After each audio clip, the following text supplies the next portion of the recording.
30 minutes before we wrap up the show this morning, but just before we go, we'll have a conversation, an interesting conversation on man and his destiny. Do you often ponder about things like that?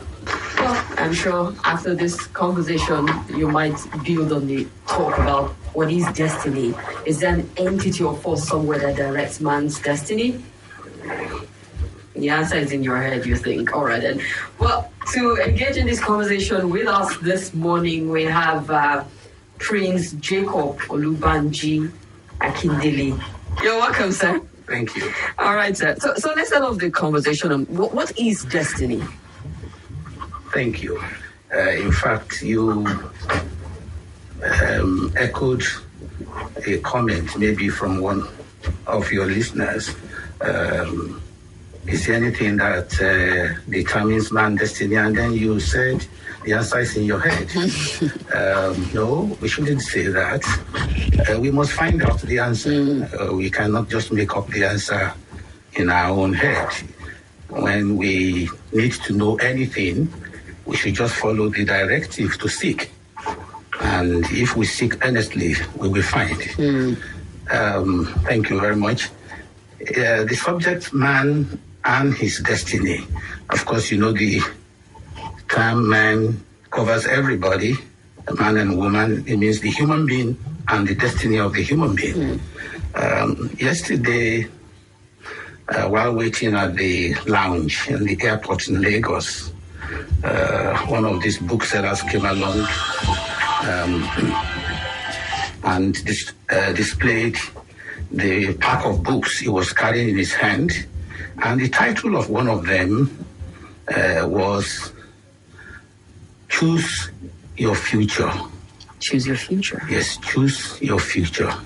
And I said, how many people realize that indeed with every thought I generate, with every word I speak, with every action, being seeds I am sowing. In that way, I am already determining my future and the tapestry ahead of me.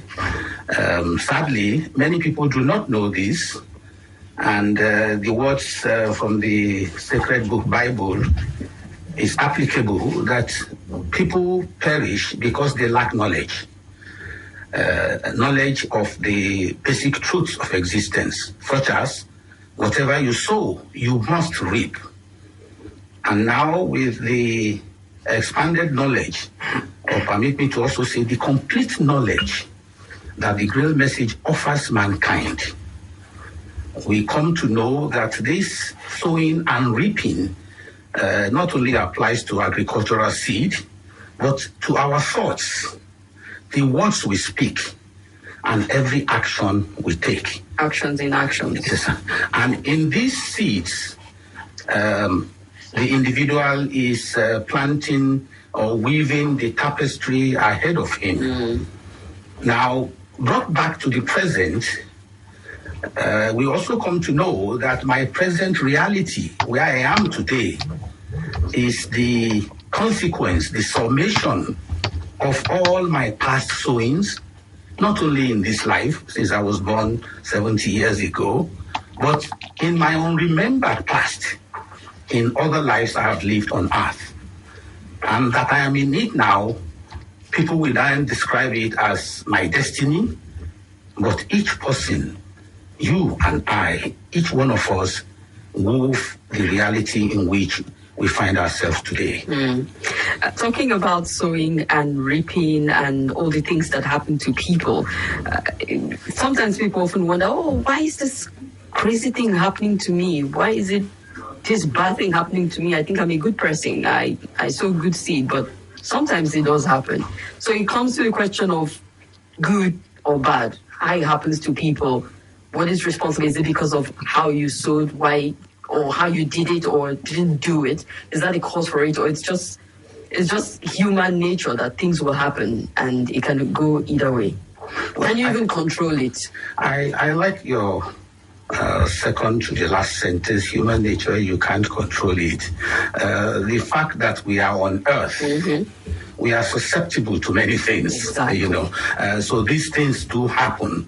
But it is also a fact that nothing happens to us by what we call just randomly. Yes, chance. We're talking of the major events of our lives, the family into which you're born, your parents, those early years when you don't have any control of what happens to you, when you are totally in the hands of other people.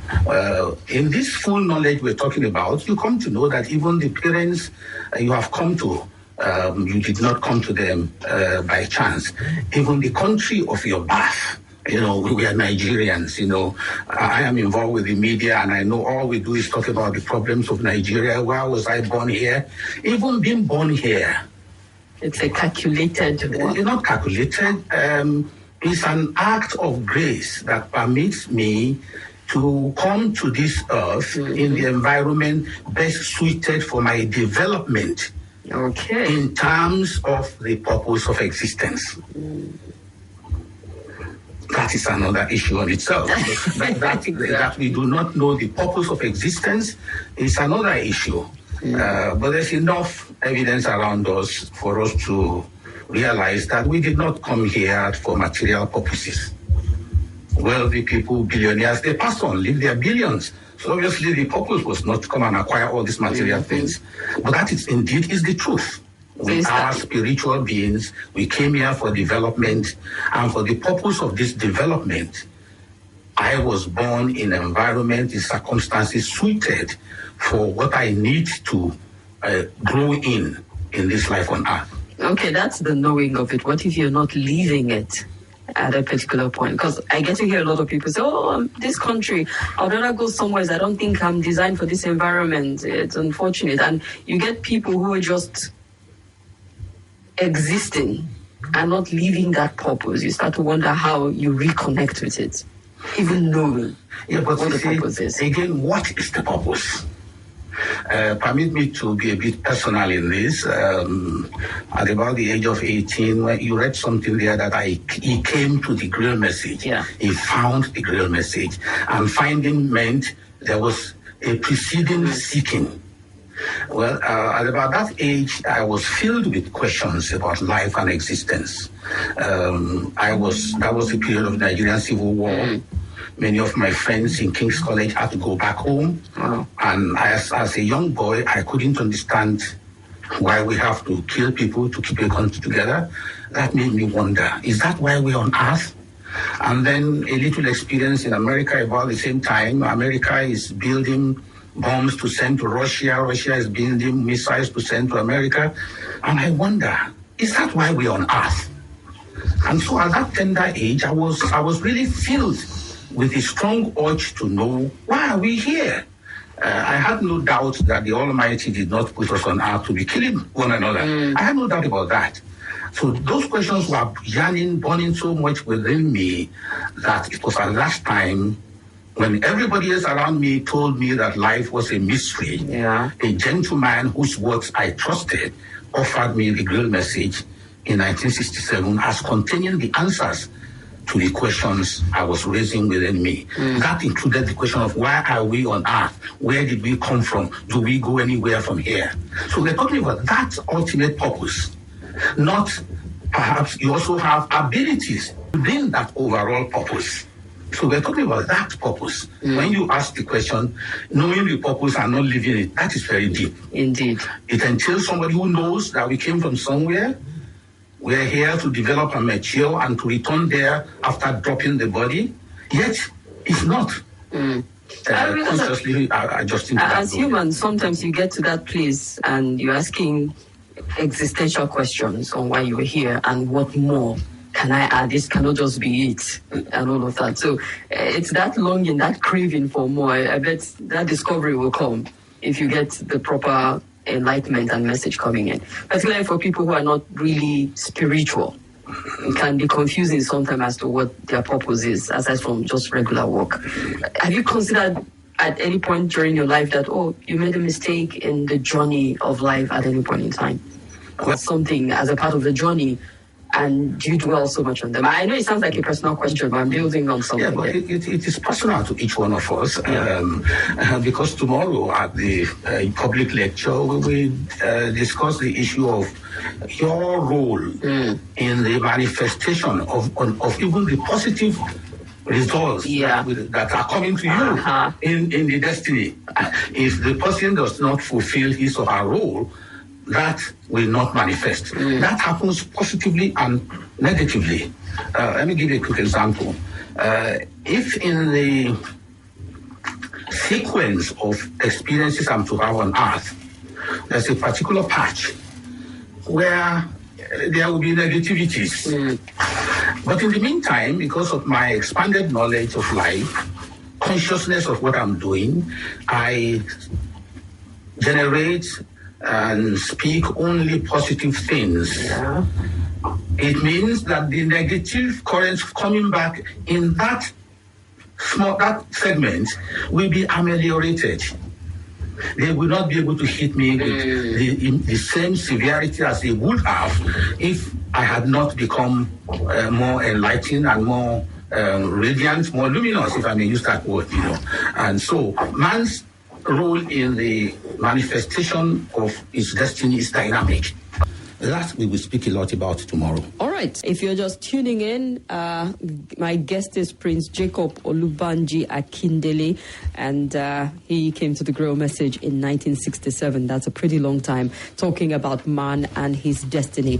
And I bet some of you at that point were asking, what is my divine destiny? If you want to have a conversation with him, we're going to make this very interactive. A phone line is open. Call us up on 09-4600. If yes, what if what you sow did not germinate? What if what you sowed is not what did not germinate?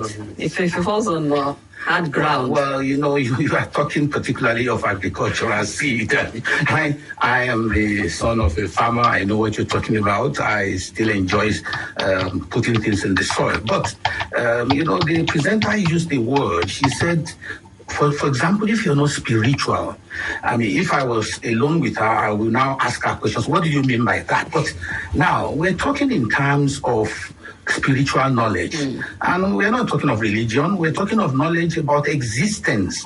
And my dear friend, this connotes having a basic awareness that we are not our bodies, we are not physical beings. You are a conscious energy. You know yourself. There's a difference between you, that conscious energy, and your physical body. So if you have a basic awareness that, this me, this real me, must have come from somewhere.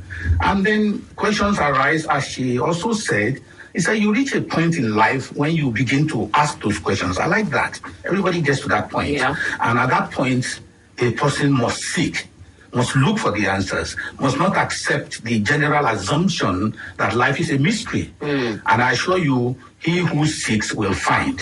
So whatever enlightenment you hold in your hand, Bible, Quran, that basic awareness is there. We came from somewhere and we are going back to that place. So we're talking about seeds which outlive even the life of your physical body. We're talking of the consequences spiritually. And as you probably know, the spiritual always precedes the manifested physical. All right, let's take another phone call here. Hello? Communicating with the dead. Hello? Communicating with the dead. I'll take the question. All right. Okay. It's like a telephone call to communicate with the dead. All right. I think... Is it possible? No, I don't know about telephone call, but your question again presupposes that you know that with the transition that we call death, we don't really cease to exist. So your question presupposes that you know that the departed have gone somewhere. And so in truth, the proper language, there are really no dead, but the departed. In fact, in my newspaper, we don't use the title deaths anymore, but transitions. Now, so being aware of that, your question is, can we now have electronic communication with those who have gone to the realms unseen? I don't have an answer now, but these things are evolving, and we might get to that stage. But what is important for you and for others who may be listening, is that we must accept that basic enlightenment in our sacred books, that there's another place we go to. It is a major component of the teachings which form the basis of our religions. And so when people now speak cleverly, is that they don't believe, they don't think, it's not a matter of what I want to think or what I want to believe. It's a matter of what is the truth. And the truth is we do not cease to exist when we exit the physical body. I know we're talking about truth and perception and all of that earlier this morning, where even at that, you want to argue, you say there's an absolute truth and a subjective one. But that's a conversation for another day. This guy is saying that you mentioned in passing a former life. Are you saying that we reincarnate? And if we do, does it mean if we're good in the other life, we're going to repeat and have, better luck, good luck in this life or not? I don't understand much of the message. I've been raised, talking from his own faith, Christian perspective of no reincarnation. You die, you transition, you make heaven or the other end. That's it. I think, our minds are always very curious as to what happens after here. Is there a return or not? Well, I would like to say that it's deeper than curiosity. The urge to know the true answer to that question is deep within us. We are driven by something stronger than curiosity, which is in the brain. Yes, everybody feels the urge to know. Even in the total immersion in our physical activities, you read an obituary, you pass a cemetery, these questions arise within us. I mean, what happens? And as I said, the first step to gaining enlightenment on this is to accept what your sacred book teaches. In this case, yes, you already know that when we leave this world, we go, it sounds like a Christian, so we can go and read Corinthians 15, 35 to 58, how we go to heaven in spiritual bodies, how the physical body is buried, and how it's there. You should just accept that, and I can assure you it is a fact. In my work, I'm not a journalist, but I write what journalists put in their video. A major aspect is for people to learn to say, I don't know.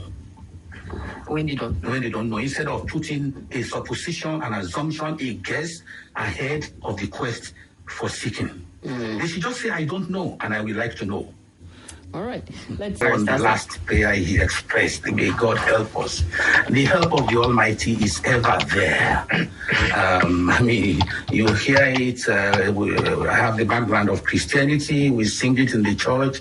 The Almighty never changes. Is the Ancient of Days. He will never change. So goodness remains goodness. Love remains goodness. And the help is ever there. You have to make use of the help. And in that, your free will is at play. My dear friend who called, you use your free will to tune into this station at this time. You shut off everything, you shut out your phone. Other people use their free will to be watching football at this time. So this free will is always at play. But I want to say very quickly that he's obviously somebody with deep enlightenment. He said, yes, in addition to the law of He's my friend on Facebook. I think I know that he has a leaning to what? To the knowledge from the Grail Message. Yes. Oh, okay. He spoke about the law of affinity that we must seek to attach us. Even if we don't, we will always be among those who are homogeneous with us. And of course, he mentioned the law of we must rise higher and higher. He's talking about the law of spiritual gravity, which makes what is heavy spiritually to sink low, and what is light spiritually to float upwards. Okay. All this we will speak about in detail at tomorrow's lecture. All right, you want to know more? I also want to say something very quickly. Okay. There was a question the man who called before him raised, which is very important. For all their questions are important, by the way. He said, if I had sown good in my past life, and will I be reaping the good only here, or will I not? But now it gives me an opportunity to explain that before the assessors in creation, those who assess us, those who keep our records are kept, everything we do.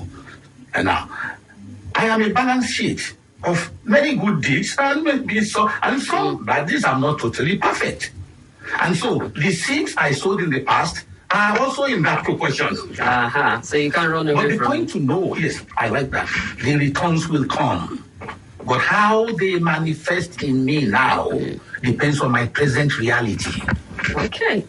I bet you want to hear more of this, but you have to attend the program tomorrow because that time is up.